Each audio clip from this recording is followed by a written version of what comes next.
তোদের সেকেন্ড টার্মের নতুন চ্যাপ্টার চলতড়িৎ কারেন্ট ইলেকট্রিসিটি যথেষ্ট বড় একটা ইউনিট। যেভাবে আলো ইউনিটটা পড়েছিলাম ফার্স্ট টার্মে, অনেকটা সময় লেগেছিল, বড় ইউনিট ছিল, ঠিক একই রকম ভাবে চলতড়িৎ ইউনিটটাও যথেষ্ট বড়। দেখ, চলতড়িৎ বা কারেন্ট ইলেকট্রিসিটি, কারেন্ট ইলেকট্রিসিটি নাম শুনেই বুঝতে পারছিস আমরা এখানে কি নিয়ে পড়াশোনা করব। কারেন্ট নিয়ে পড়াশোনা করব, ইলেকট্রিসিটি নিয়ে পড়াশোনা করব, ঠিক আছে? এই সমস্ত বিষয় নিয়ে পড়াশোনা করব। তোরা এরকম একটা সূত্র পড়েছিস, নিউটনের মহাকর্ষ সূত্র? কোনো না কোনো সময় তো পড়েছিস। হুম? এরকম বলা হয় না যে এই মহাবিশ্বের মধ্যে যে কোনো দুটি বস্তুর মধ্যে একটা আকর্ষণ বল কাজ করে?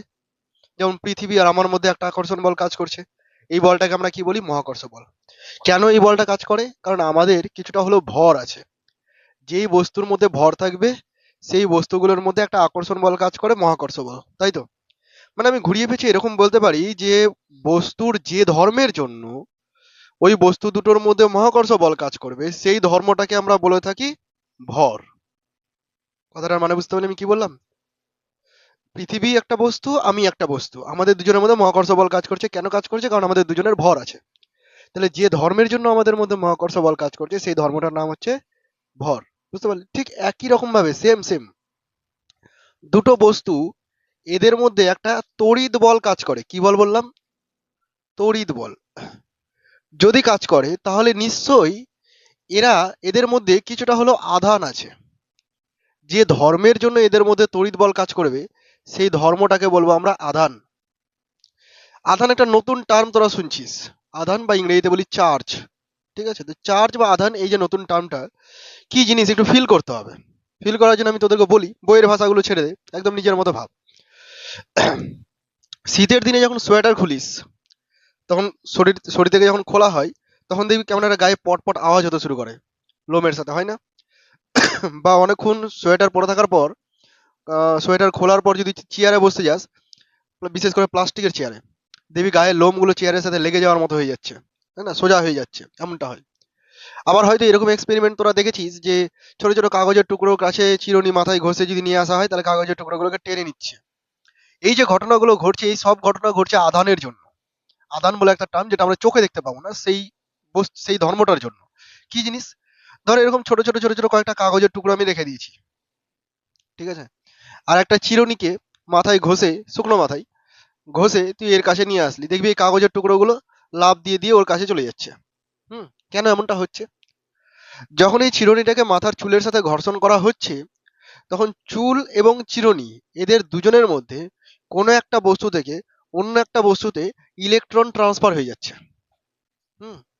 এই একটা বস্তু আর একটা বস্তু, এটা ধরে নে, ইমাজিন করে নে, এদের দুজনকে ঘর্ষণ করছিস। ঘর্ষণ করলে কি হবে? এই সারফেসটা আর এই সারফেসটা কন্ট্যাক্টে আসবে। হুম? এবার দুজনের বাইরের সারফেসে পরমাণুগুলোতে ইলেকট্রন ধরে রেখেছে। ঘষাঘষি যখন করছি তখন বাইরের যে পরমাণুগুলো আছে, বাইরের যে ইলেকট্রনগুলো আছে, তাদের মধ্যে ইন্টারাকশন হচ্ছে। ক্লিয়ার হচ্ছে আমার কথা? যখন এদের মধ্যে ইন্টারাকশন হবে তখন এই দুজনের মধ্যে কেউ একজন থাকবে যার ইলেকট্রনকে টেনে রাখার ক্ষমতা মোটামুটি কম অন্যটার তুলনায়। তাহলে সেই ইলেকট্রন রাখতে পারবে না। ওই ঘর্ষণের জন্য হিট এনার্জি তৈরি হবে বা যান্ত্রিক শক্তি থাকবে, তার কারণে কি হবে? ইলেকট্রন ওখান থেকে ছুটে অন্যটাতে চলে যাবে। তো ধরুন এখান থেকে ইলেকট্রনগুলো ছুটে ছুটে এখানে চলে আসছে, ঘর্ষণের ফলে ওখান থেকে ইলেকট্রন ছুটে ছুটে সব এখানে চলে আসছে। ইলেকট্রনের চার্জ পড়েছিস পরমাণু নিউক্লিয়াস চ্যাপ্টারে? ইলেকট্রনের চার্জ 1.6 ইন্টু, বল, 10⁻⁻19 কুলম। মনে পড়ছে না? ইলেকট্রনের আধান উইথ নেগেটিভ সাইন, এটাকে আমরা ইলেকট্রনের আধান বলে থাকি। ইলেকট্রনের আধান, প্রোটনের আধান, নিউট্রনের আধান, এসব পড়েছিলাম তো। তো ইলেকট্রনের আধান কত হয়? -1.6 10⁻⁻19 কুলম। প্রকৃতিতে পাওয়া সব থেকে ছোট আধান, এর থেকে কম আধান সম্ভব নয়। ওকে? তো এই যে মাইনাস পাওয়া যাচ্ছে, তার মানে এক একটা ইলেকট্রনের আধান হচ্ছে নেগেটিভ, মাইনাস। তাহলে এই যে ইলেকট্রনগুলো আসলো, এই ইলেকট্রনগুলো এক একটা নেগেটিভ ইলেকট্রন সব, তাই না? তো এখানে নেগেটিভ ইলেকট্রনের সংখ্যা বেশি হয়ে গেল। আর ওখান থেকে নেগেটিভ ইলেকট্রনগুলো চলে এসছে, তারপরে ওখানে পজিটিভ আধানের সংখ্যা বেশি হয়ে গেল। বুঝতে পারছিস? এখানে কোন আধানের সংখ্যা বেশি হলো? পজিটিভ আধানের সংখ্যা বেশি হলো। যে ইলেকট্রন পেয়ে যাবে তার চার্জ হয়ে যাবে নেগেটিভ। যে ইলেকট্রন পেয়ে যাবে তার চার্জ কি হয়ে যাবে? নেগেটিভ। আর যে ইলেকট্রন হারিয়ে দিবে তার চার্জ কেমন হয়ে যাবে? পজিটিভ। মনে থাকবে তো এটা? মনে থাকবে নিশ্চয়ই। ইলেকট্রন পেয়ে যাচ্ছে, তার মানে কি ইলেকট্রনগুলো নেগেটিভ, বলে নেগেটিভ চার্জ। আর ও ইলেকট্রন হারিয়ে দিচ্ছে, নেগেটিভিটি কমে গেছে ওর, মানে ও পজিটিভ চার্জ। তো যখনই এরকম নেগেটিভ এবং পজিটিভ চার্জ পাওয়া যাবে, এদের মধ্যে কাজ করবে একটা অ্যাট্রাকশন ফোর্স। কোন ফোর্স? অ্যাট্রাকশন বা আকর্ষণ বল। এদের মধ্যে কাজ করবে আকর্ষণ বল। দুটো বিপরীতধর্মী আধান যখনই পাশাপাশি থাকবে, ওদের মধ্যে কি কাজ করবে? আকর্ষণ বল। যেমনটা চুম্বকের ক্ষেত্রে হয়, চুম্বকের নর্থ পোল আর সাউথ পোল কাছাকাছি থাকলে কি হবে? আকর্ষণ কাজ করবে। নর্থ আর নর্থ নর্থ যদি কাছাকাছি থাকে তাহলে কি হবে? বিকর্ষণ। ঠিক এখানেও পজিটিভ আর পজিটিভ যদি কাছাকাছি থাকে তাহলে বিকর্ষণ। তাহলে এরকম ভাবে মনে রাখ, পজিটিভ আর পজিটিভ কি কাজ করবে? রিপালশন, বা আমরা এটাকে বলে থাকি বিকর্ষণ। নেগেটিভ আর নেগেটিভ কি হবে রে? দুটোই তো সেম চার্জ, তাহলে এটাও বিকর্ষণ। নর্থ পোল বিকর্ষণ, সাউথ পোল বিকর্ষণ, মনে রাখার জন্য। আর যদি প্লাস মাইনাস থাকে তাহলে অ্যাট্রাকশন, আকর্ষণ করবে। যদি মাইনাস প্লাস থাকে তাহলেও অ্যাট্রাকশন, একই তো বিষয়। ঠিক আছে? তো এই হচ্ছে বিষয়, যে চার্জগুলো যদি এরকম কম্বিনেশন থাকে, তার চার্জের নেচারগুলো যদি এরকম হয়, তাহলে অ্যাট্রাকশন রিপালশন কখন কোনটা কাজ করবে আমরা এটা ডিসাইড করে নিতে পারবো। চার্জ সম্পর্কে তাহলে মোটামুটি বুঝতে পারলি যে চার্জ জিনিসটা কি। ইলেকট্রনকেই আমরা চার্জ বলবো, যখন এক জায়গা থেকে আরেক জায়গায় ইলেকট্রন চলে যাবে সে নেগেটিভ চার্জ, আর যে ইলেকট্রন হারিয়ে দিবে সে পজিটিভ চার্জ। আর এই ইলেকট্রনের কম বেশি হওয়ার জন্য তাদের মধ্যে তড়িৎ বল কাজ করবে। কোন বল কাজ করবে? তড়িৎ বল কাজ করবে। এই তড়িৎ বলটা অ্যাট্রাকটিভ বল হতে পারে, এই তড়িৎ বলটা রিপালসিভ ফোর্সও হতে পারে, মানে আকর্ষণ ধর্মীয় হতে পারে, বিকর্ষণ ধর্মীয় হতে পারে। বুঝতে পেরেছিস? মহাকর্ষ বল কিন্তু বিকর্ষণ ধর্মী ছিল না, মহাকর্ষ বল শুধুমাত্র আকর্ষণই ছিল, দুটো বস্তুর মধ্যে আকর্ষণই কাজ করতো। ওকে, তাহলে মোটামুটি তোরা চার্জ সম্পর্কে বুঝতে পারলি। তাহলে এই জায়গাটায় কি ঘটছিল শুনে নে তাহলে। যখন তুই এটাকে চুলের সাথে ঘর্ষণ করেছিলি চিরুনিটাকে, তখন হয়তো এখানে ইলেকট্রন বেশি পরিমাণে চলে এসেছিল, বলে এরা নেগেটিভ চার্জ হয়ে গেছিল, এক একজন নেগেটিভ হোক বা পজিটিভ হোক নেগেটিভ হয়ে গেছিল। এবার আশেপাশে যারা এরকম নিউট্রাল কিছু আছে, ওই নেগেটিভ কি করছিল? ওটাকে অ্যাট্রাক্ট করে নিচ্ছিল, আবেশ ঘটিয়ে অ্যাট্রাক্ট করে নিচ্ছিল। ঠিক আছে, এখানে আবেশ ঘটিয়ে অ্যাট্রাক্ট করে নিচ্ছিল। এই আবেশ জিনিসটা কি ধীরে ধীরে বুঝবো আমরা, এখন অত চাপের নেওয়ার কিছু কোনো দরকার নেই। তো তড়িৎ বল বুঝতে পারলি তো? এবার শোন, যে আধানগুলোর কথা বলছিলাম, যে একটা বস্তু আর একটা বস্তু দুজনের মধ্যে ঘর্ষণ করার ফলে একটা থেকে আরেকটাতে আধান চলে যাবে। যার মধ্যে কম ফোর্স কাজ করবে সে আধান ছেড়ে দিবে, আরেকজন আধানকে টেনে নিবে, তাই না? পর্যায় সারণী পড়িয়ে দিয়েছিলাম না? তড়িৎ নিরাপত্তা বিষয়টা মনে পড়ছে? তড়িৎ নিরাপত্তা কাকে বলে? বন্ধনে থাকা অবস্থায় দুটো পরমাণুর মধ্যে যে ইলেকট্রন জোড়কে নিজের দিকে আকর্ষণ করার ক্ষমতা বেশি রাখবে তার তড়িৎ নিরাপত্তা বেশি। তো ব্যাপারটা অনেকটা ওই রকম টাইপের, যে সহজে আকর্ষণ করে নিতে পারবে, টেনে নিতে পারবে, তার দিকে ইলেকট্রন চলে যাবে। তো ধরে নিচ্ছি এর কাছে ইলেকট্রনগুলো চলে এসেছিল, যেমনটা আগে বললাম, এর কাছে ইলেকট্রনগুলো চলে এসেছে। তাহলে এই কি হয়ে গেল? Negative charge. আর এই ইলেকট্রন হারিয়ে দিয়েছে, তাহলে এই কি হয়ে যাবে? Positive charge. এই যে দুটো বস্তু, এর মধ্যে কিছু নেগেটিভ চার্জ তৈরি হলো, ওর মধ্যে কিছু পজিটিভ চার্জ তৈরি হলো, তাহলে ওদের মধ্যে এখন একটা অ্যাট্রাকশন কাজ করবে না? বুঝতে পারছিস তো? তাহলে এই অ্যাট্রাকশনটাকেই বলি আমরা তড়িৎ বল। এই যে আধানগুলো তৈরি হলো, সেই আধানগুলোর সম্পর্কে একটুখানি জানতে হবে। প্রথমত আধানকে আমরা রিপ্রেজেন্ট করব কিউ দ্বারা, স্মল কিউ বা ক্যাপিটাল কিউ দ্বারা রিপ্রেজেন্ট করব। ঠিক আছে? তো যে কোনো আধানের পরিমাণকে আমরা এরকম লিখতে পারবো যে এন ইন্টু ই। বুঝতে পারলাম না? এন মানে হচ্ছে 1, 2, 3, 4, plus minus 1, plus minus 2, plus minus 3, plus minus 4 and so on. মানে বুঝতে পারলি না? ধরে নে ওই বস্তু দুটোকে ঘর্ষণ করার ফলে ওইখান থেকে একটা ইলেকট্রন এখানে এসছে, একটা ইলেকট্রন এসছে, তাহলে এর চার্জ কত হবে? জাস্ট একটা ইলেকট্রনের চার্জ। একটা ইলেকট্রনের চার্জকে আমরা কি বলি? 1.6 ইন্টু 10 পাওয়ারে -19 কুলম্ব, মানে ভ্যালুটা লিখলাম এটা। যেহেতু নেগেটিভ ইলেকট্রন নেগেটিভ, তাহলে এই বস্তুটার চার্জ কত? এই বস্তুটার চার্জ হচ্ছে -1.6 ইন্টু 10 পাওয়ারে -19 কুলম্ব। ক্লিয়ার হলো? যদি ওখান থেকে দুটো ইলেকট্রন এখানে চলে আসতো, তাহলে দুটো ইলেকট্রন যদি চলে আসতো, তাহলে এই বস্তুটার চার্জ হতো দুটো ইলেকট্রনের চার্জ। দুটো ইলেকট্রনের চার্জ, দুটো ইলেকট্রনের চার্জ মানে কি? এর সাথে 2 গুণ করে দেবো, তার মানে -3.2 ইন্টু 10 পাওয়ারে -19 কুলম্ব। বুঝতে পারছিস? যদি তিনটা ইলেকট্রন চলে আসতো এখানে, তাহলে ওই বস্তুটাতে চার্জ কত হতো? -3 ইন্টু এটা, তিনটা ইলেকট্রনের চার্জ, তো 3 × 16 কত? 48, 4.8 ইন্টু 10 পাওয়ারে -19। বুঝতে পারছিস? তার মানে ইন জেনারেল যতগুলো আসবে তত দিয়ে গুণ করলে আমি চার্জ পেয়ে যাবো। আমি ইন জেনারেল সেটাকে এন ধরে নিয়েছি। কতগুলো ইলেকট্রন এসছে ওখান থেকে? এন সংখ্যক। এনটা কি হতে পারে? একটা হতে পারে, দুটো হতে পারে, তিনটে হতে পারে, চারটা হতে পারে। এবং এই যে চার্জটা প্লাস মাইনাস দিয়েছি আমি, প্লাস মাইনাস কেন দিয়েছি? এখানে ইলেকট্রন পেয়েছে বলে নেগেটিভ হয়েছে, ও তো একটা ইলেকট্রন হারিয়েছিল, তাহলে ওর তো পজিটিভ হয়েছে, তো তার ক্ষেত্রে প্লাস হবে। ও যদি দুটো ইলেকট্রন হারায় তাহলে তার ক্ষেত্রে +2 হবে। ও যদি 3টে ইলেকট্রন হয় তাহলে +3 হবে, বুঝতে পারছিস? সেই কারণে প্লাস মাইনাসটা দেওয়া, যাতে করে পজিটিভ নেগেটিভটাকে বুঝিয়ে দেয়। বাকি এগুলো নাম্বার বুঝতে পারছিস যে কতগুলো ইলেকট্রন ট্রান্সফার করছে তার উপর ডিপেন্ড করছে। এই যে আমি ফর্মুলাটা লিখলাম Q = Ne, এই ফর্মুলাটাকে বলা হয় আধানের কোয়ান্টায়ন। কি বলা হয়? আধানের কোয়ান্টায়ন, ইংরেজিতে বলা হয় কোয়ান্টাইজেশন। কোয়ান্টায়ন কি জিনিসটা? এখানে একটা ওয়ার্ড পাবি কোয়ান্টা, কোয়ান্টা থেকে কোয়ান্টায়ন কথাটা এসছে। কোয়ান্টা হচ্ছে ডিসক্রিট নাম্বার, বুঝতে পারলাম না ডিসক্রিট নাম্বার মানে কি? মানে এমন জিনিস যেটাকে তুই আলাদা আলাদা করে গুনতে পারবি। ধর চালের দানা, চালের দানা গুনতে পারবি একটা একটা করে। হ্যাঁ, জলের কণা গুনতে পারবি? জলের দানা গোনা যায়? জলের দানাই হয় না প্রথমত। আর জল কি? বুঝতেই পারছিস যে একটা কন্টিনিউয়াস ফাংশন, ডিসক্রিট না, মানে সেপারেট সেপারেট না। ক্লিয়ার হচ্ছে আমার কথাটা কি বলতে চাইছি? তাহলে জলকে তুই গুনতে পারছিস না, কিন্তু তুই চালের দানাকে গুনতে পারছিস। চালের দানা হচ্ছে ডিসক্রিট, মানে এক একটা দানা ফিক্সড আছে, এক এক একটা করে আছে। যেমন ধরে নে আমাদের হাতে যে কয়েন থাকে, পয়সা, এখন তো বর্তমানে 1 টাকার নিচে হয়তো চলেই না, 8 আনা তো চলেই না, তাই না? 1 টাকাই লাস্ট। তো ওই যে 1 টাকার কয়েনগুলো, আমি 1 টাকা 1 টাকা 1 টাকা 1 টাকা করে অনেকগুলো কয়েন পেতে পারি। কখনো তুই 1.5 টাকা এখন পাবি না, 50 পয়সাটা আর পাবি না। আছে যদিও, প্রচলন নেই। তো সেই সেন্সে আমি ধরছি যে 50 পয়সা নেই মনে কর। তাহলে তুই হয় 1 টাকা পাবি, নয় 2 টাকা পাবি, তুই মাঝে 1.5 টাকা পাবি না। বুঝতে পারছিস? তাহলে এটা কি হলো? কোয়ান্টাইজড হয়ে গেল। কোয়ান্টাইজড মানে ফিক্সড হয়ে গেল, যে হয় এটা সম্ভব, নয় এটা সম্ভব, ওর মাঝে সম্ভব নয়। এই ঘটনাটাকে বলা হচ্ছে কোয়ান্টায়ন। কি মাথায় ঢুকলো আমি কি বললাম? মানুষের সংখ্যা যদি গুনতে দিই তোকে এখন, তো তুই এই ঘরে কত 25 জন মানুষ গুনে দিলি, ধর ক্লাসে কতজন আছে? 25 জন আছে। তুই তো এটা বলবি না 25.5 জন আছে। সম্ভব? 25.5 জন সম্ভব না। তাহলে মানুষের সংখ্যাটা কোয়ান্টাইজড, কোয়ান্টাইজড হয়ে গেল, যে একটা নির্দিষ্ট ভ্যালুই সম্ভব। সেম জিনিসটা এই যে আমরা আধানগুলো বের করছি, আধানগুলোর মান পাচ্ছি, হয় একটা ইলেকট্রন আসবে, নয় আসবে না। আধা ইলেকট্রন তো আসবে না, যে হাফ ইলেকট্রন চলে গেল ওখানে, সম্ভব? গেলে গোটা ইলেকট্রন যাবে না, তো যাবে না।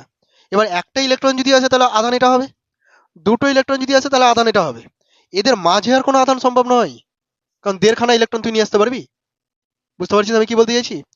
হয় 1.6 ইন্টু 10⁻⁻19 কুলম আধানকে নিয়ে আসবি, আর না হয় 3.2 ইন্টু 10⁻⁻19 কুলম আধানকে নিয়ে আসবি। এদের মাঝে 2.0 আধানকে নিয়ে আনতে পারবি? সম্ভবই নয়। আধান ট্রান্সফারই হচ্ছে ইলেকট্রনের মাধ্যমে।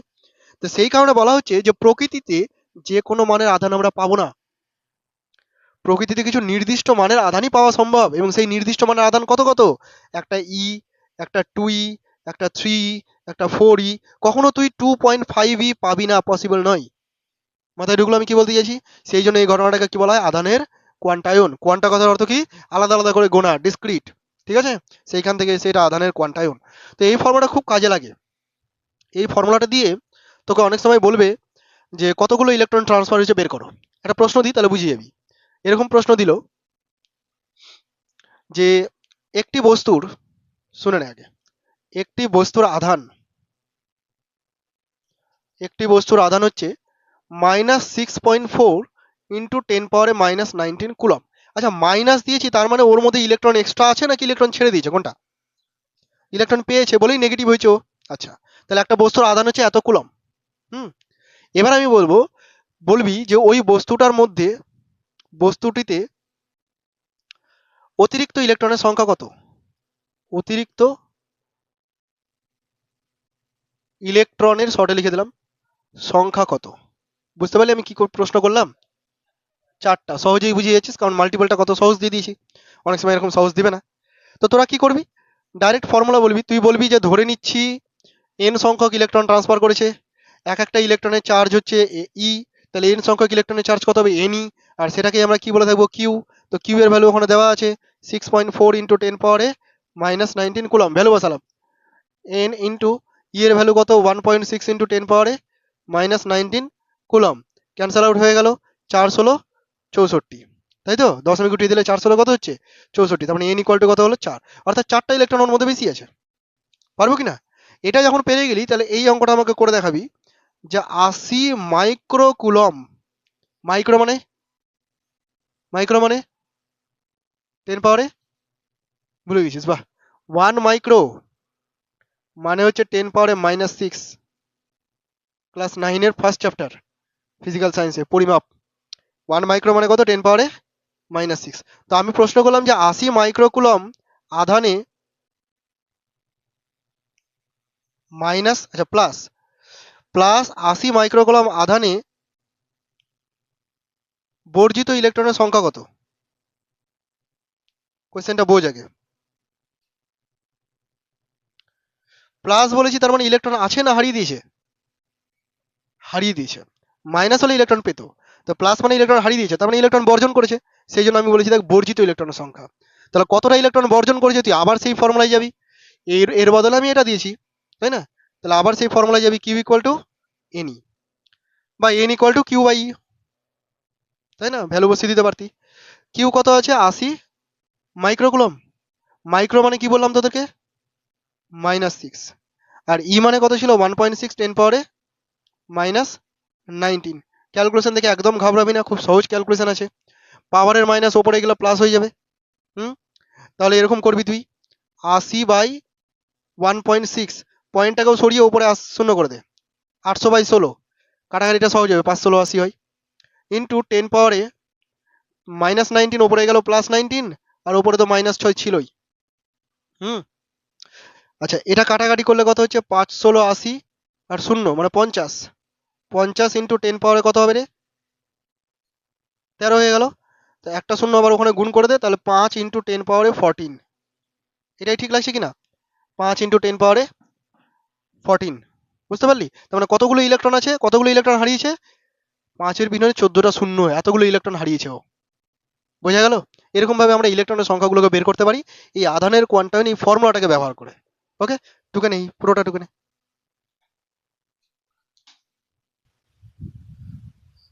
ওকে, এবার আধানের এককের সম্পর্কে একটু বলে দিই। আধানের একক, যদিও বারবার নাম উল্লেখ করেছি, তোরা জানিস যে আধানের একক জিনিসটা কি। আধানের একককে নর্মালি আমরা কুলম বলে থাকি। কি বলে থাকি? কুলম। সায়েন্টিস্ট কুলম্বের নাম অনুসারে, কুলম্বের সূত্র মনে পড়ছে? তো আধানের যে একক, সেই এককটাকে আমরা বলি কুলম। এবং সেই কুলম এককটা এসআই পদ্ধতিতে, কোন পদ্ধতিতে? এটা হচ্ছে এসআই সিস্টেমে।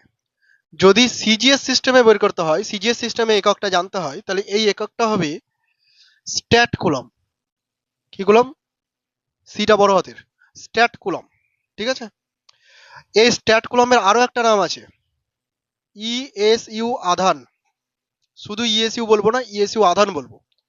এর মানে হচ্ছে ইলেকট্রোস্ট্যাটিক ইউনিট।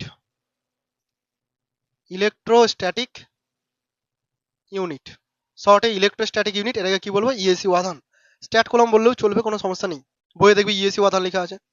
আর একটা একক ব্যবহার করা হয়, তার নাম হচ্ছে ইএমইউ আধান। অনেক সময় এটাকে সিজিএস হিসেবে ধরা হয়, বাট একটু মানে এখানে কি বলবো বিতর্ক আছে। তবে এটাকে তোরা সিজিএস হিসেবে ধরবি না, আমি বলে রাখছি। সিজিএস হিসেবে স্ট্যাট কুলম, ইএসইউ আধান দুটো একই জিনিসই, নাম আলাদা জাস্ট। ঠিক আছে? আর একটা হচ্ছে ইএমইউ আধান, এটার ফুল ফর্ম হচ্ছে ইলেকট্রোম্যাগনেটিক ইউনিট। Electromagnetic unit. ঠিক আছে? যখন আমি একক বলছি এসআই পদ্ধতি আর সিজিএস পদ্ধতি, তাহলে এদের মধ্যে একটা সম্পর্কও জানতে হবে, তাই না? এসআই আর সিজিএস এর মধ্যে সম্পর্ক, যদি আমাকে কখনো কনভার্সনের দরকার পড়ে, সম্পর্কটা হচ্ছে এরকম যে 1 কুলম আধান মানে 3 ইন্টু 10 পাওয়ারের 9 ইএসইউ আধান বা স্ট্যাট কুলম আধান। শুধু ইএসইউ লিখলে কোনো মানে দাঁড়ায় না, ইএসইউ এর পরে আধান লিখতে হবে, কারণ ইএসইউ অনেক জায়গায় ব্যবহার করি আমরা। 1 কুলম মানে কত? 3 ইন্টু 10 পাওয়ারের 9 ইএসইউ আধান। এটা হচ্ছে এসআই আর সিজিএস এর মধ্যে সম্পর্ক, মনে থাকবে নিশ্চয়ই। ইএসইউ আর সিজিএস এর মধ্যে সম্পর্ক, 1 কুলম মানে হচ্ছে 3 ইন্টু 10 পাওয়ারের 9 ইএসইউ আধান। একক সম্পর্কে বলে দিলাম, ক্লিয়ার হয়ে গেল। এবার মাত্রা, কার মাত্রা বের করব? কিউ এর মাত্রা বের করব। ঠিক আছে? কিউ এর মাত্রাকে লেখা হয় আইটি। কখনো এই সমীকরণটা তোরা পড়েছিস যে তড়িৎ প্রবাহ মাত্রা আই মানে হচ্ছে আধান বাই সময়? একক সময়ে প্রবাহিত আধানকে বলা হয় তড়িৎ প্রবাহ মাত্রা। কোনোদিনই পড়িসনি? পড়েছিস আগে কোথাও? আচ্ছা, যদি না পড়ে থাকিস বা না জেনে থাকিস, তাহলে আপাতত আধানটাকে মুখস্থ করে নে। এই চ্যাপ্টারে এটাকে আরেকবার পাবো আমরা, তখন আমি বলে দেবো যে কি করে ডাইমেনশনটা হয়। কিউ এর ডাইমেনশনকে কি বলা হয়? I into T. আই হচ্ছে প্রবাহ মাত্রা, টি মানে হচ্ছে টাইম, সেখান থেকে এসছে আইটি। তাহলে আপাতত মুখস্থ কর, যখন প্রবাহ মাত্রা আসবে তখন আমি এটাকে বুঝিয়ে দেবো কি করে হলো। কারণ ওটা বলতে গেলে আমাকে আবার একটা কনসেপ্ট শুরু করতে হবে নতুন করে, সেটা পরে আছে। মাত্রা হয়ে গেল। এবার কিছু আধানের বৈশিষ্ট্য শোন, আধানের কিছু ধর্ম, কয়েকটা ধর্ম আমাদেরকে জেনে রাখতে হবে। যদিও আমি ওভারঅল পড়াতে পড়াতে তোদেরকে সবগুলোই বলে দিয়েছি, সবগুলো নয় বেশিরভাগটাই বলে দিয়েছি।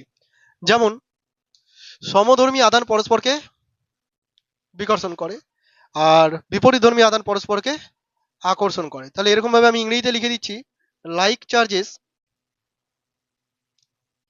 Repel each other. Like charges কি করে? একে অপরকে রিপেল করবে। আর unlike charges attract each other, attracts each other. ঠিক আছে, বইয়ে লেখা আছে, দেখবি এগুলো। জাস্ট বলে দিলাম যে ধর্মটা কি। সমধর্মী আধান পরস্পরকে বিকর্ষণ করে এবং বিপরীতধর্মী আধান পরস্পরকে আকর্ষণ করে। এটা হলো আধানের 1 নম্বর বৈশিষ্ট্য। 2 নম্বর বৈশিষ্ট্য, এই কি করে? আধানের কোয়ান্টাইজেশন বা আধানের কোয়ান্টায়ন সূত্র মেনে চলে। আধানের কোয়ান্টায়ন সূত্র মেনে চলে। ঠিক আছে, আধানের কোয়ান্টায়ন সূত্র মেনে চলে। 3 নম্বর বৈশিষ্ট্য, আধান সংরক্ষিত থাকে, কনজার্ভ থাকে। বুঝলাম না, সংরক্ষিত থাকে বা কনজার্ভ থাকে কথাটার অর্থ কি? ছবিতে দেখ, দুটো বস্তু নিয়েছি, এই যে দুটো বস্তু দেখতে পাচ্ছিস, এই দুটো বস্তুকে ঘর্ষণ করেছি বা অন্য কোনো উপায়, আমি আপাতত ঘর্ষণই বলছি, ঘর্ষণ ছাড়াও আধান ক্রিয়েট করা যায় অন্য কোনো উপায়ে, এদের মধ্যে আধান তৈরি হয়েছে। ঠিক আছে, তো এর মধ্যে নতুন করে আধান তৈরি হয়েছে, ওর মধ্যে আধান বেরিয়ে এসছে। যদি আমি বলি এর মধ্যে নেগেটিভ আধান তৈরি হয়েছে, ওর মধ্যে পজিটিভ আধান তৈরি হয়েছে, তবুও ঠিক আছে। এবার এই পুরোটাকে যদি আমি এইভাবে ঘিরে দিই, পরিবেশের আর কোনো কথা যদি মানে আর কোনোটার কথা যদি না ভাবি, তাহলে এটাকে বলবো একটা বিচ্ছিন্ন সংস্থা। কি বলবো? বিচ্ছিন্ন সংস্থা। মানে পুরোপুরি একে আলাদা করে দিয়েছি। এটা একটা সিস্টেম, এটা একটা আইসোলেটেড সিস্টেম। আইসোলেটেড মানে কি রে? পরিবেশের সাথে কোনো রকমের সম্পর্ক নেই, তাকে বলবো আমরা আইসোলেটেড। যেমন আমরা একটা এক্সাম্পল যদি দিই, থার্মোফ্লাক্স ব্যবহার করি না গরম জল রাখার জন্য, চা গরম করে রাখার জন্য। কি করি? ওর মধ্যে ঢুকিয়ে রেখে দিই, কি করে? ও বাইরের পরিবেশের সাথে তাপ যেতেই দেয় না। তো তাপের যদি আদান প্রদানই না হয়, ঠান্ডা হবে না। কিন্তু পারফেক্টলি তো আর তৈরি করা যায় না, একটু হলেও তাপ চলেই যায়, তাই না? যাই হোক, তো আইসোলেটেড সিস্টেম মানে ক্লিয়ার হলো বিষয়টা, যে পরিবেশের সঙ্গে আর কোনো সম্পর্ক নেই ওর। তো এরকম দুটো বস্তু যদি আমি বিচ্ছিন্ন অবস্থায় নিয়ে নিই, এদের মধ্যে ঘর্ষণ করি আর যাই করি না কেন, এদের মোট আধানের পরিমাণ সবসময় সংরক্ষিত আছে। কিভাবে? দেখ, যখন আমি ঘর্ষণ করিনি তখন কি আধান ছিল? এর ছিল জিরো, ওর ছিল জিরো। তাহলে টোটাল আধান কত ছিল? জিরো ছিল। যখন আমি সংঘর্ষ করে দিলাম, এই পেলো ধর -5 কুলম, তাহলে ও কত পাবে? +5 কুলম। তাহলে টোটাল আধান কত হলো? -5 +5 কত হচ্ছে? জিরো। সংরক্ষিত আছে না? মানে আধান কি নতুন করে ক্রিয়েট করতে পেরেছি? পারিনি। ওভারঅল কিন্তু ওই জিরো জিরোই আছে। বুঝতে পারলি বিষয়টা? তো এটাকেই বলা হচ্ছে যে আধান সংরক্ষিত থাকে, বিচ্ছিন্ন সংস্থার আধান সংরক্ষিত থাকে। অনেক সময় এরকমও বলা হয় যে আধানকে নতুন করে ক্রিয়েট করা যায় না, বা আধানকে নতুন করে ধ্বংস করা যায় না। একটা আধানকে তুই পুরোপুরি শেষ করে দিতে পারবি না, ধ্বংস করতে পারবি না, বা একটা আধানকে তুই নিজে থেকে তৈরি করতে পারবি না। এখন তুই যদি বলিস কেন এখানে তো -5 কুলম করেছিলাম, এটা তৈরি করিসনি, এটা জাস্ট আধান ওখান থেকে এখানে ট্রান্সফার হয়ে গেছে, ইলেকট্রন ওখান থেকে ওখানে ট্রান্সফার হয়ে গেছে। তুই কি নতুন করে কোনো ইলেকট্রন ক্রিয়েট করতে পারলি নাকি? পারিসনি। যদি নতুন করে কোনো ইলেকট্রন ক্রিয়েট করতে পারতি, তাহলে বলতি যে হ্যাঁ আমি একটা নেগেটিভ আধান ক্রিয়েট করেছি। তুই যদি পুরোপুরি ইলেকট্রনকে ধ্বংস করে দিতে পারতি, তাহলে বলতি যে পুরোপুরি কোনো একটা আধানকে আমি ধ্বংস করে দিয়েছি। ঠিক আছে? তাহলে এই যে কথাটা আমরা বলি যে আধান ক্রিয়েট করছি বা আধান তৈরি হলো, আধান ধ্বংস হলো, এই কথাগুলো ভুল। ঠিক আছে? তবুও পড়ানোর সময় ডে টু ডে লাইফে আমি বলবো যে এখানে নতুন আধান তৈরি হলো, তোকে বুঝে নিতে হবে যে অ্যাকচুয়ালি আধান ওখান থেকে এখানে আসলো। আক্ষরিক অর্থটা বুঝতে পারছিস তো কি বলতে চাইছি? এগুলো হচ্ছে আধানের ধর্ম, বেশ কিছু ধর্ম, যেগুলো তোর জানা প্রয়োজন, বইয়েও কিছু লেখা আছে, পড়ে নিবি। ঠিক আছে? ব্যাস। এটা তো আমরা বুঝে গেলাম যে কখন রিপালশন কখন অ্যাট্রাকশন, কিন্তু এটা এখন পর্যন্ত আমরা জানতে পারিনি যে কি পরিমাণ ফোর্স অ্যাপ্লাই করবে। ফোর্সে তো একটা পরিমাপ করা যায়। বল তো একটা ভৌত রাশি, বলেছিলাম না ভৌত রাশির মধ্যে একটা উদাহরণ, সেটা হচ্ছে বল। তাহলে বলকে পরিমাপ করা যাবে। তো দুটো চার্জের মধ্যে কি পরিমাণ বল কাজ করছে, সেই বলটাকেও আমরা পরিমাপ করতে পারবো।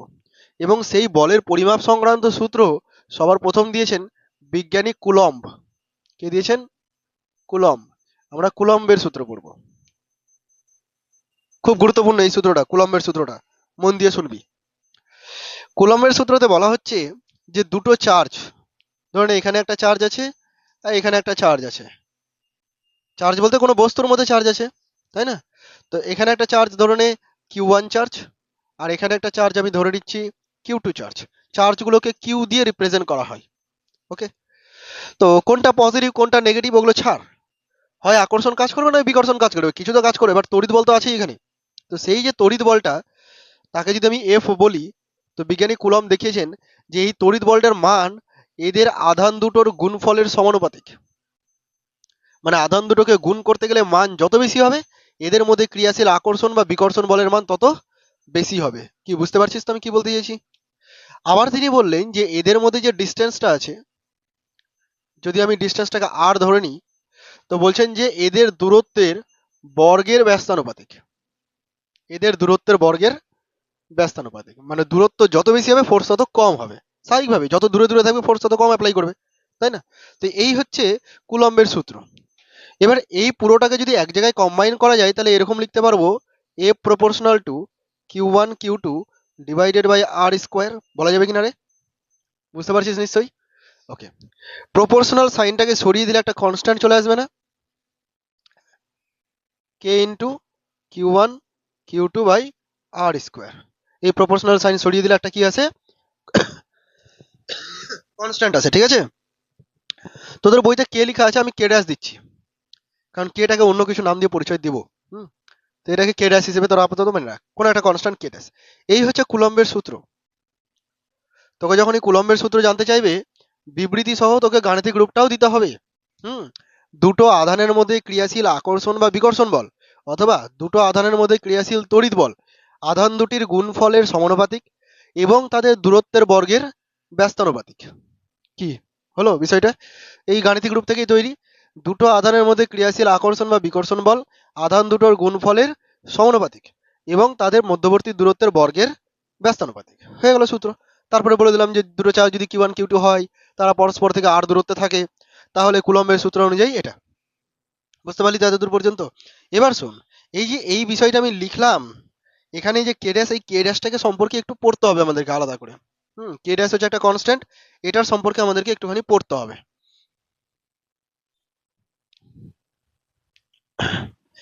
দুটো পদ্ধতি আছে এককের, মানে আমরা পড়ি আর কি, দুটো পদ্ধতি এককের, একটা সিজিএস পদ্ধতি আর একটা এসআই পদ্ধতি, তাই না? তো দুই পদ্ধতিতে আমরা কে ড্যাশ এর মানটা দেখব, একটা সিজিএস পদ্ধতি আর একটা হলো এসআই পদ্ধতি। সব থেকে বেশি প্রচলিত হচ্ছে এসআই পদ্ধতি, তাই না? তো ফোকাস করব সেটার উপরই, তবে এটাও জানবো।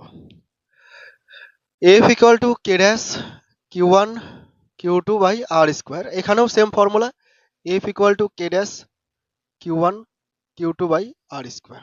ঠিক আছে, দেখ এসআই সিজিএস পদ্ধতিতে এই যে কে ড্যাশটা, এই কে ড্যাশের মানটাকে লেখা হয় জাস্ট 1/k। এই কেটার একটা নাম আছে, এটা জাস্ট একটা সমানুপাতিক ধ্রুবক, ঠিক আছে? কিন্তু এই যে কেটা লিখেছি, এই কেটার নাম হচ্ছে পরাবৈদ্যুতিক ধ্রুবক। কি বললাম? পরাবৈদ্যুতিক ধ্রুবক। এই মানটা ডিপেন্ড করবে মাধ্যমের উপর, কোন মাধ্যম নিয়েছিস সে অনুযায়ী কে এর মানটা চেঞ্জ হবে। তুই যদি বায়ু মাধ্যম নিস তাহলে কে এর মানটা 1, নিয়ার ইকুয়ালস টু 1। শূন্য মাধ্যম নিতে গেলে কে এর মানটা 1। তুই যদি জল মাধ্যম নিস কে এর মান একরকম কিছু হবে। তুই যদি অভ্র নিয়ে নিস, অভ্র যেগুলো অভ্র দিয়ে আমরা খেলি, ওটাও একটা মিডিয়াম অন্তরক হিসেবে কাজ করে, তো সেই অভ্রের ক্ষেত্রেও কে এর একটা মান আছে 5.4, জলের ক্ষেত্রে 80। ঠিক আছে, তো এরকম বিভিন্ন মিডিয়ামের ক্ষেত্রে কে এর মান বিভিন্ন রকম। বুঝতে পারলি? তার মানে আমি যদি চাই এই ফর্মুলাটাকে এরকম ভাবে ডিরেক্ট লিখতে পারি যে এফ মানেই হচ্ছে 1/k Q1 Q2 by R square. লিখতে পারি নিশ্চয়ই?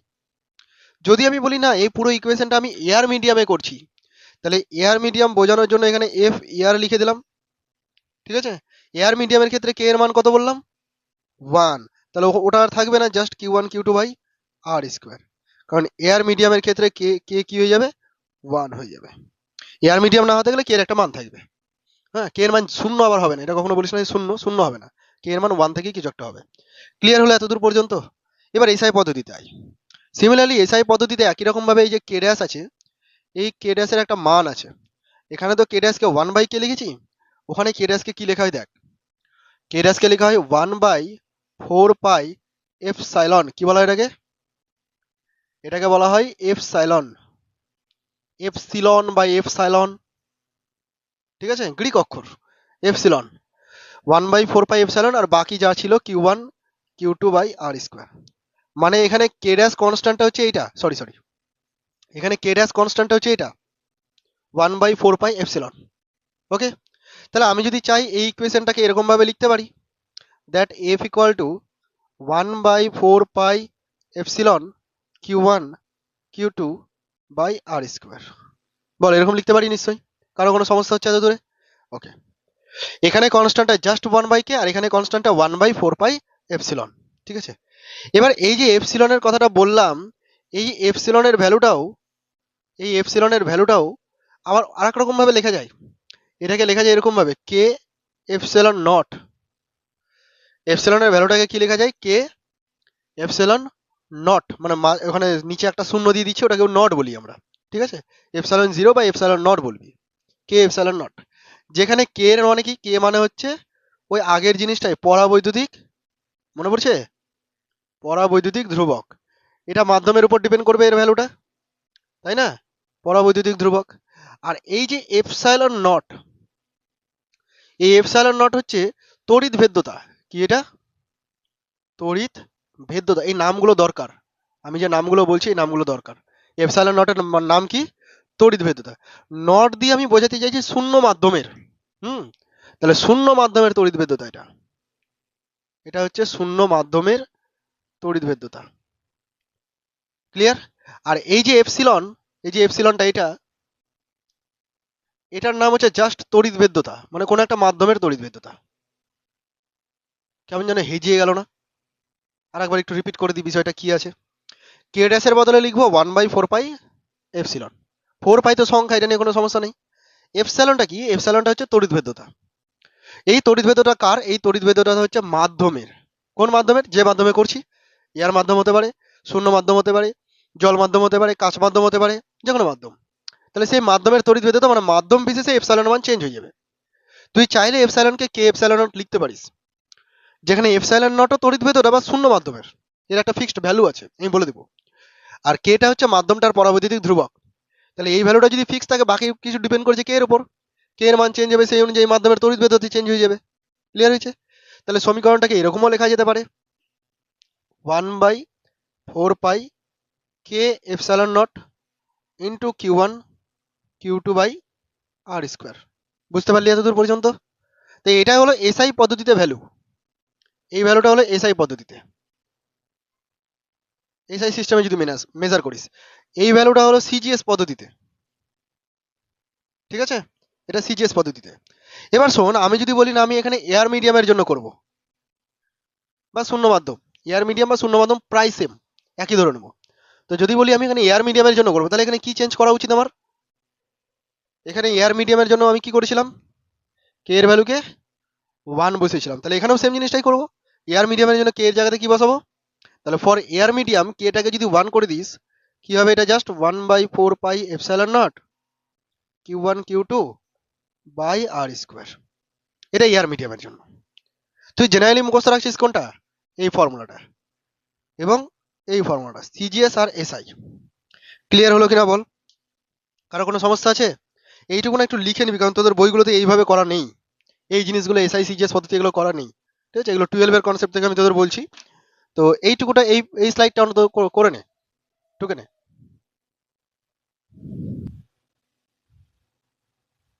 আচ্ছা বলি তাহলে এবার, এই যে টার্মগুলো বললাম, নতুন নতুন টার্মের কথা বললাম, একটা বললাম এপসাইলন নট, একটা এপসাইলন, আর একটা কে।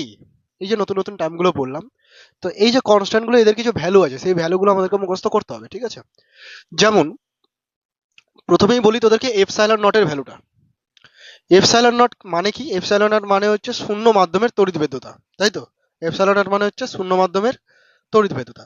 এই শূন্য মাধ্যমের তড়িৎ ভেদ্যতার একটা ভ্যালু আছে, সেটা হচ্ছে তোদের বইতে হয়তো লেখা নেই, 8.854 ইন্টু 10⁻⁻12। কি লিখলাম, 8.854 ইন্টু 10⁻⁻12। অবশ্যই এখানে একটা ইউনিট হবে, সেটা হচ্ছে এসআই ইউনিট। আমি এই ইউনিটটা বের করা তোদেরকে শেখাচ্ছি, মুখস্থ করবি না, কারণ মুখস্থ থাকবে না, ভুলেই যাবি পরে গিয়ে। ওখানে যে ইউনিটটা বসবে সেই ইউনিটটা কি হবে, সেই ইউনিটটা বের করা আমি তোদেরকে একটু পরেই শেখাচ্ছি। তাহলে আপাতত এই ভ্যালুটা মুখস্থ হলো যে এপসাইলন নট মানে হচ্ছে 8.854 ইন্টু 10⁻⁻12। মুখস্থ করে নিতে হবে, হ্যাঁ, 12এও লাগবে কি এটা, 8.854 10⁻⁻12। এটা শূন্য মাধ্যমের তড়িৎ ভেদ্যতা। এবার যদি তোকে কোনো মাধ্যমের তড়িৎ ভেদ্যতা বলে, তাহলে তুই ওই মাধ্যমের কে এর সাথে এখানকার এপসাইলন নটকে মাল্টিপ্লাই করে দিবি, তাহলেই আনসার বেরিয়ে যাবে, তাই না? অবশ্যই ওই মাধ্যমটার কে এর মান জানতে হবে তোকে, বা কোয়েশ্চেনে বলে দিবে, কোনো না কোনো ভাবে বলে দিবে। যেমন আমি একটা প্রশ্ন তোকে দিচ্ছি, তোকে বললাম একটা প্রশ্ন হচ্ছে, অভ্র অভ্রের তড়িৎ ভেদ্যতা কি হবে? অভ্রের তড়িৎ ভেদ্যতা কত? এবং ব্র্যাকেটে বলে দিলাম যে অভ্রের কে হচ্ছে 5.4। ওকে, তাহলে তুই কি করে বের করবি? তুই এরকম ভাবে বের করবি যে তড়িৎ ভেদ্যতা এপসাইলন মানে হচ্ছে কে এপসাইলন নট, যেখানে কে বলে দিয়েছে 5.4, এপসাইলন নট বলে দিবে না, এটা 8.854 ইন্টু 10⁻⁻12। অবভিয়াসলি এখানে একটা কি হবে, এসআই ইউনিট হবে। আমি লিখছি না, ইউনিটটা বের করা শেখাবো তোদের। তো এটাকে মাল্টিপ্লাই করলে অ্যান্সার বেরিয়ে গেল এসআই ইউনিটে। বুঝতে পারলি কি করে কাজটা করতে হয়? এই জিনিসটা মাথায় ঢুকলো তো? এখন এককটা কি হয় সেটাও দেখে নে, যে একক কি করে বের করতে হবে। এগুলো মিটালাম। একক কি করে বের করতে হবে দেখ।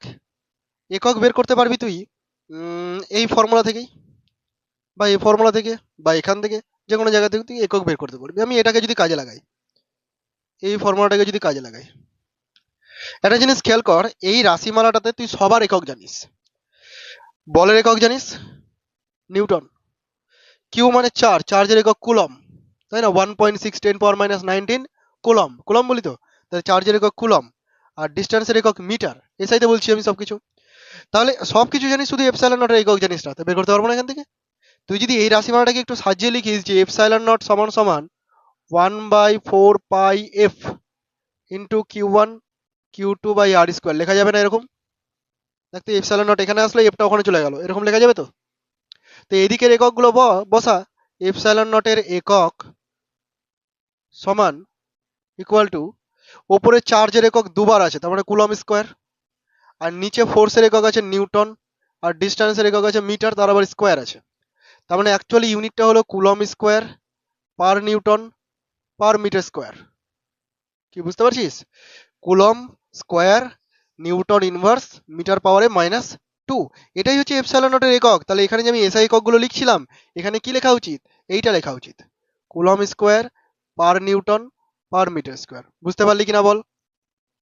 Coulomb square per newton per metre square, এরকম ভাবে করতে হবে। হলো? তুই চাইলে মুখস্থ করে নিতে পারিস এককটা, আর যদি না চাস যে মুখস্থ করবো না, তাহলে এই ইকুয়েশনটা তো মুখস্থ করতেই হবে, ওখান থেকে বের করে নেবো 2 লাইন। বারবার যখন তুই করতে থাকবি, দেখবি একটা সময় তুই মনে মনে করতে পারছিস যে কি হবে। মনে মনে ভাবছিস এপসাইলন নট এখানে গেল, এফটা নিচে আসলো, তাহলে উপরে আছে Q1 Q2 মানে কুলম স্কোয়ার, নিচে আছে মিটার স্কোয়ার, আবার এফ চলে এসছে মানে নিউটন। এরকম ভাবে চিন্তা ভাবনা করেও তুই করে নিতে পারবি। বোঝা গেছে রে? এতদূর পর্যন্ত টুকেনে।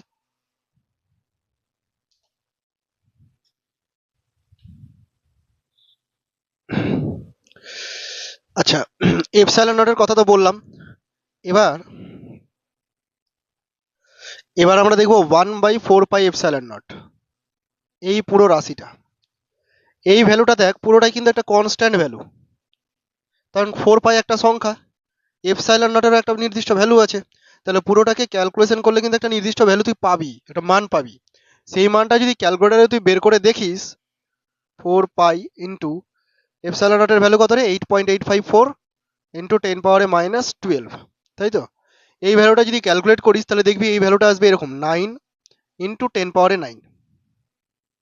সিম্পল একটা ভ্যালু আসবে 9 ইন্টু 10⁻9। অবশ্যই এখানে একটা ইউনিট হবে, এই ইউনিটটা কি? SI unit.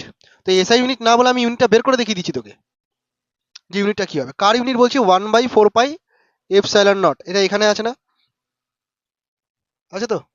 তো তুই এখান থেকে বের কর, 1/4π এপসাইলন নটটাকে রেখে দে, তাহলে দেখ এফ ইন্টু আর স্কোয়ার হয়ে যাবে, আর নিচে হয়ে যাবে Q1 Q2। বুঝতে পারলি কিনা আমি কি করলাম? এটাকে রাখলাম, আর স্কোয়ারকে এখানে গুণ করলাম, Q1 Q2 কে ভাগ করে দিলাম। করা যায় তো এরকম? তাহলে এই পুরো রাশিটা মানে এটা। তো এই পুরো রাশিটার একক কি হবে? এফ এর একক নিউটন, ওপরে মিটার স্কোয়ার, আর নিচে কি হবে? কুলম দুবার আছে, কুলম স্কোয়ার।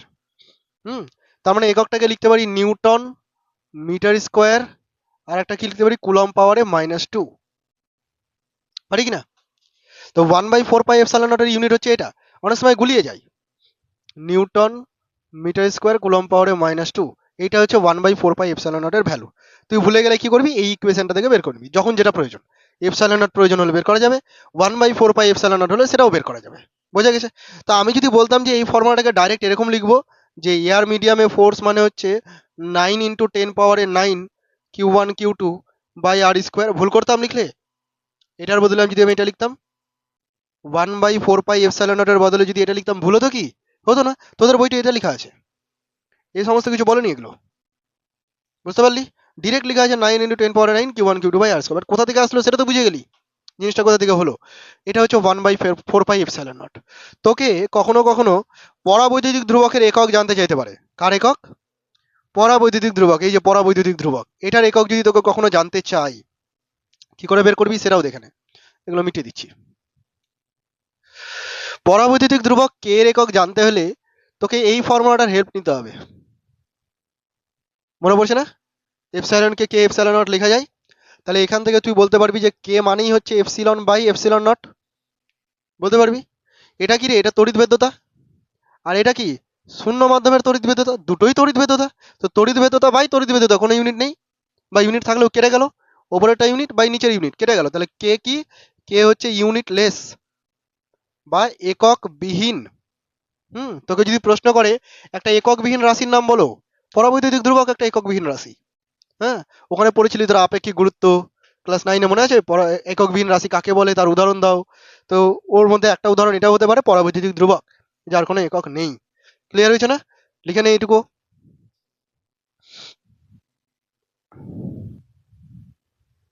ওকে, তাহলে এতক্ষণ পর্যন্ত আমরা কুলম্বের সূত্র নিয়ে আলোচনা করলাম। কুলম্বের সূত্রের এককগুলোও দেখে নিলাম, বিভিন্ন ধ্রুবকগুলোর যে এককগুলো হয় সেগুলো দেখলাম, প্লাস ধ্রুবক রাশিগুলোর মানও দেখে নিয়েছি। ঠিক আছে, এবার আমরা এই কুলম্বের সূত্রকে ইউজ করে কি রকম ধরনের প্রবলেম পরীক্ষাতে আসে সেই প্রবলেমগুলো দেখব। বেশ কিছু প্রবলেম আমি দিচ্ছি, নিজের মতো দিচ্ছি। দেখ, একটা প্রবলেম দিচ্ছি তোদের এরকম।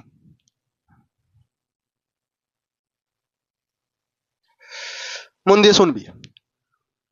প্রবলেমটা হচ্ছে যে দুটো আধান 2 কুলম ও 3 কুলম মানের দুটো আধান, প্রশ্নটা লিখে নিবি সাথে। দুটো আধান পরস্পর থেকে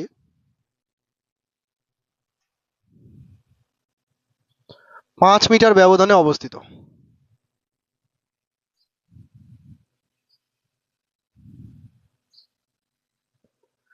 ক্রিয়াশীল তড়িৎ বল কত? ক্রিয়াশীল তড়িৎ বল কত? 2 কুলম এবং 3 কুলম মানের দুটি আধান পরস্পর থেকে 5 মিটার ব্যবধানে অবস্থিত, ক্রিয়াশীল তড়িৎ বল কত?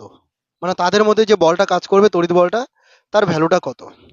আমাকে বলতে পারবি 2 কুলম আর 3 কুলমের মধ্যে আকর্ষণ কাজ করবে না বিকর্ষণ কাজ করবে? দুই, হ্যাঁ, বিকর্ষণ। কেন? হ্যাঁ, এটাও দেখ 2 কুলম প্লাসে আছে, ওটাও 3 কুলম প্লাসে আছে। প্লাস মাইনাস দিনই মানে দুটোই প্লাসে আছে। তো প্লাস আর প্লাসের মধ্যে বিকর্ষণ বল কাজ করে, রিপালশন কাজ করে। তার মানে এদের মধ্যে যে ফোর্সটা কাজ করবে তার নেচার হচ্ছে রিপালসিভ ফোর্স, বিকর্ষণ ধর্মী বল। তো এই দুটো আধানের জন্য 5 মিটার দূরে অবস্থিত ক্রিয়াশীল বলটা কত হবে? তাহলে আনসারটাও দেখে নে। এই দেখ, এখানে একটা আধান থাকে Q1, কুলম্বের সূত্র। এখানে একটা আধান থাকে Q2, আর তাদের মধ্যে ডিস্টেন্স থাকে R, তাই না?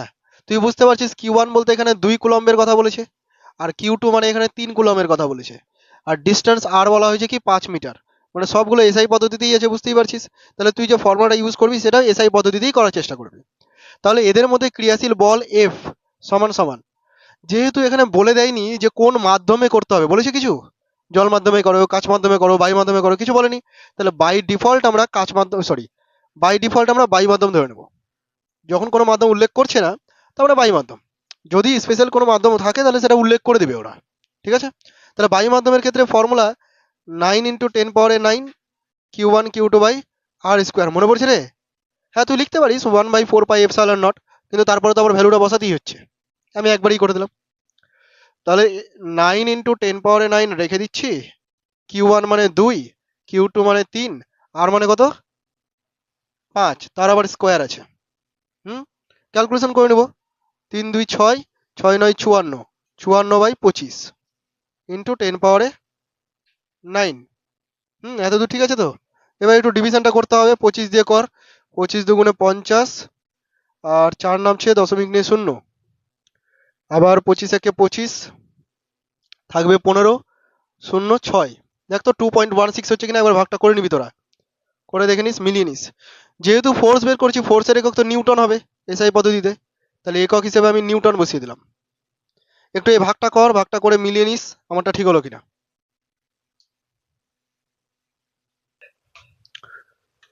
আমি একটা প্রবলেম দিচ্ছি, ওটা তোরা নিজেরা কর, দেখ হচ্ছে কিনা।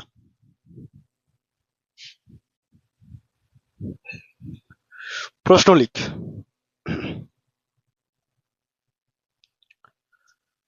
দুটি সমধর্মী এবং সমমানের আধান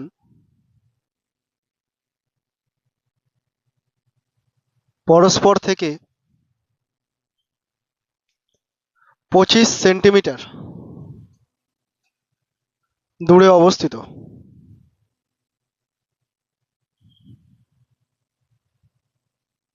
ক্রিয়াশীল তড়িৎ বল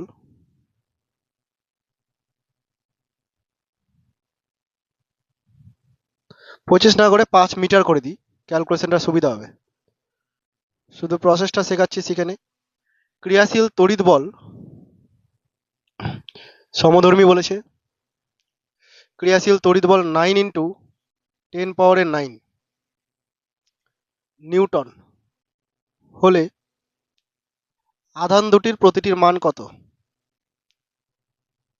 আধান দুটির প্রতিটির মান কত? কর দেখি এটা নিজে নিজে পারিস কিনা, তারপর আমি করে দিচ্ছি।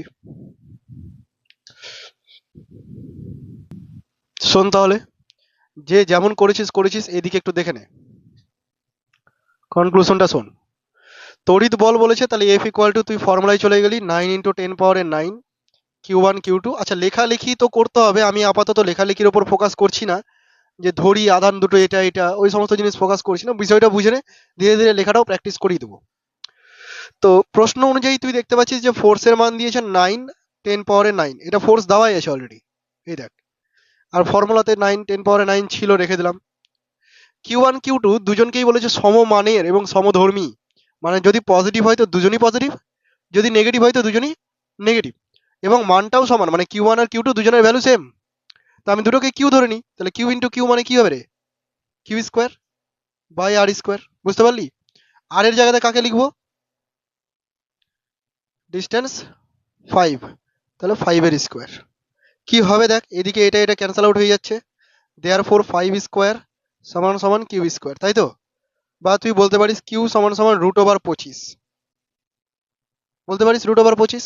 এখানে তো প্লাস মাইনাসও হয়, গ্রহণযোগ্য হবে কি হবে না সেটা পরে দেখার বিষয়, না হলে নিব না, বাট প্লাস মাইনাস তো হয় ফর্মুলা অনুযায়ী। তাহলে Q equal to plus minus √25, that is Q equal to plus minus 5। তার মানে কিউ এর মান +5 হতে পারে, -5 হতে পারে। অর্থাৎ ওই যে আধান দুটো আছে সমধর্মী যদি হয়, তাহলে দুজনেই +5 +5, অথবা দুজনেই -5 -5, বুঝতে পারলি? দুটোই গ্রহণযোগ্য হচ্ছে এখানে, তার মানে দুটোই নেওয়া যাবে। অর্থাৎ চার্জ দুটো, এখানে বলেছিল যে আধান দুটির প্রতিটির মান কত হবে, আধান দুটোর প্রতিটির মান হবে +5 কুলম্ব +5 কুলম্ব, অথবা -5 কুলম্ব -5 কুলম্ব, দুটো করে আধান ছিল, বুঝতে পারলি তো? এইটা হচ্ছে আনসার, করে নে।